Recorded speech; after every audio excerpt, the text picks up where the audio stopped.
então, estamos hoje lançando, não é, o primeiro prêmio de arquitetura, uma premiação de arquitetura, AkzoNobel, para poder discutir e desenvolver a arquitetura mais jovem aqui no Brasil. E escolhemos para isso, então, que tivéssemos arquitetos até 40 anos de idade. Em arquitetura, 40 anos de idade faz parte da juventude, né? E que tivesse apresentando projetos já construídos e em uso. E esperamos que o júri possa escolher muito bem os até 12 projetos, né, para colocar numa exposição que vai ser realizada aqui e que tenha condições de escolher também os 3 premiados. Nossa parceria com o Instituto foi quase natural, começou há um ano atrás, devido a toda essa preocupação da empresa.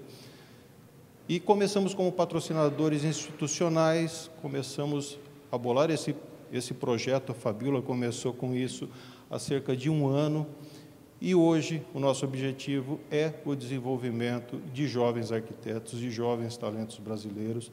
A gente pretende dar uma humilde contribuição com isso, porque essas pessoas, assim como a Akzo, estão preocupadas em fazer a cidade do amanhã. É importante também salientar que o prêmio vai conversar, vai analisar também não apenas grandes construções, edifícios, casas imensas, mas também obras menores, intervenções, reformas, instalações temporárias, quer dizer, todo um campo da produção que não necessariamente é aquele que ocupa as capas das revistas, mas é muitas vezes onde se forma o vocabulário de relação com espaço, intervenção, uso dos materiais, etc.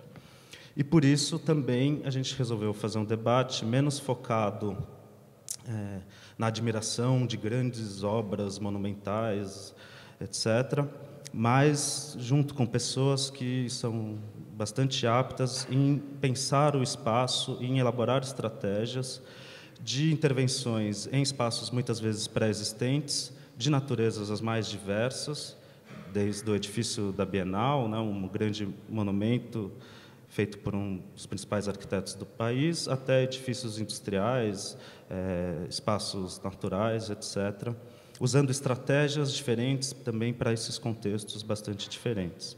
Na minha forma de entender e configurar estratégias para constituir espacialidades através da arquitetura, resultam de uma atenção para uma pré-existência. E, a partir daí, eu achei interessante, isso aconteceu em várias situações, eu trabalho, como o Ricardo lhes disse, especificamente desde o Arte Cidade 3, com um foco muito mais intenso na borda com a arte contemporânea, né? Se eu tivesse que me definir, eu sou um arquiteto que, sobretudo, é reconhecido por uma recorrência nas exposições de arte contemporânea. Então, o que eu tentei foi ocupar de um modo um pouco assim paradoxal. O curioso é que isso é muito feito pela matéria e não pela forma, pelo material com que eu vestia a forma, né? Não eram pontas, não era agudo, era razoavelmente semelhante àquele vão. Aí eu fui encaixando as minhas formas, botei um pau ali, isso foi uma necessidade mesmo, um mastro para os bichinhos pousarem, 3 caixas de som de vidro, e foi isso. E quase fui morto. Eu queria que fosse um ciclo mesmo, né? Que aquilo fosse pesado embaixo, que era areia, fosse virando pedra, que eram as caixas, fosse virando vidro, que estava ali em cima, e fosse virando voo, que eram os bichos voando, e que depois o cocô da ave começasse esse ciclo de novo, fosse como que uma espécie de precipitação da matéria de subir e descer. Então, começou com aquele desenho em fita crepe, que é pena que a gente não tem aí, né? Que era tão legal, e depois acabou nesse pássaro fazendo o que eles fazem de lá de cima. Eu acho que tem uma coisa que é surpreendente no convívio expositivo, que é, em geral, a arquitetura se refere a uma paisagem externa. E quando você desenha exposição, você tem duas paisagens a serem referidas. Isso não significa que você vá aquecer essas paisagens, mas que elas estão no horizonte de visibilidade a partir das quais você opera, e a segunda paisagem é a paisagem das obras.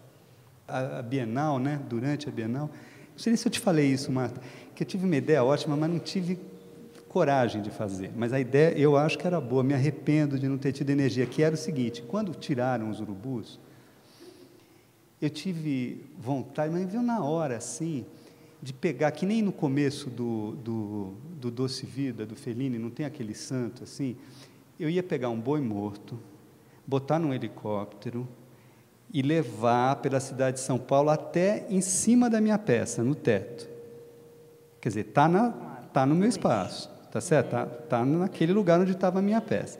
Aí soltava o bichinho lá e iam todos os urubus do mundo para lá, né? Se vingar, isso mesmo. Então, o que eu percebo, talvez por convergência de valores com os artistas contemporâneos, né? Veja bem,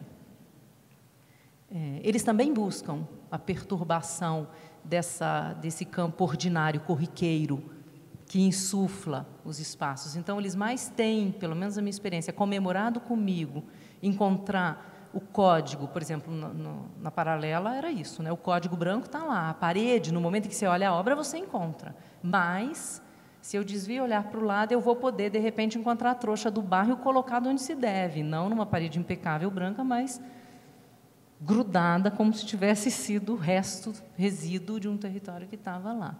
Tenho visto mais equívocos em exposição quando o espaço quer parecer neutro ou subserviente às obras, porque aí as obras não têm com que dialogar.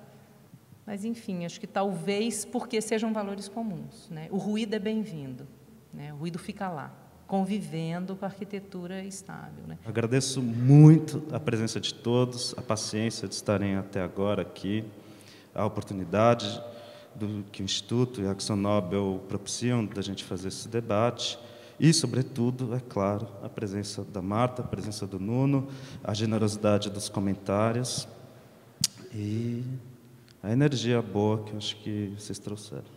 Obrigado.